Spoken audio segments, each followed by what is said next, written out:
సినిమాలలో కూడా ఏం పెడుతున్నావు?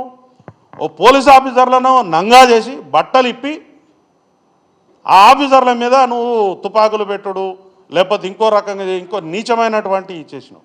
అసలు ఈ సెన్సార్ వాళ్ళు ఏ రకంగా ఈ పర్మిషన్లు ఇస్తున్నారో అర్థమవుతలేదు.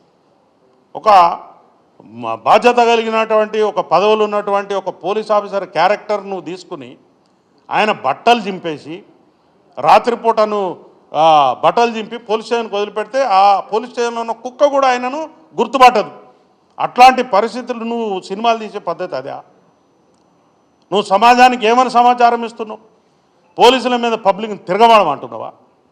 మరలవాడి పోలీసుల మీద చట్టాన్ని చేతిలోకి తీసుకుని పబ్లిక్లో అన్రెస్ట్ చేయాలని చూస్తున్నావా? స్టేట్ అనేది ఏంటిది? రాజ్యం అనేది, రాజ్యంలో ఒక పద్ధతి ఉంటుంది, దానికి ఒక రాజ్యాంగం ఉంటుంది, చట్టాలు ఉంటాయి. చట్టాల ప్రకారం మనం బతకాల్సిన అవసరం ఉంటుంది. ఎవరైనా కూడా ప్రతి విషయాన్ని కూడా మన సొంతంగా చేతుల్లోకి తీసుకోకూడదు. ఇంట్లో కూడా నీ పిల్లల్ని నువ్వు కొడతావంటే ఒకటికి 2 సార్లు వాడు మరవాడతాడు. మనం ఒక సొసైటీలో ఉన్నాం. ఆ సొసైటీ యొక్క కట్టుబాట్లు ఉంటాయి. కట్టుబాట్లు అంటే చట్టాలు ఉంటాయి. నువ్వు ఎలా బిహేవ్ చేయాలనో ఉంటుంది.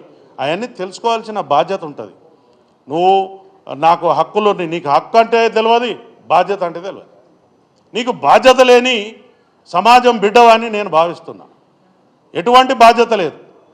130 మంది 1,30,000 కుటుంబాలు ఉన్నటువంటి పోలీస్ డిపార్ట్మెంట్ ఈ సమాజాన్ని ఆర్డర్లో పెట్టడం కోసం అనునిత్యం ప్రతిరోజు ప్రతి క్షణం పనిచేస్తూ ఉన్నది.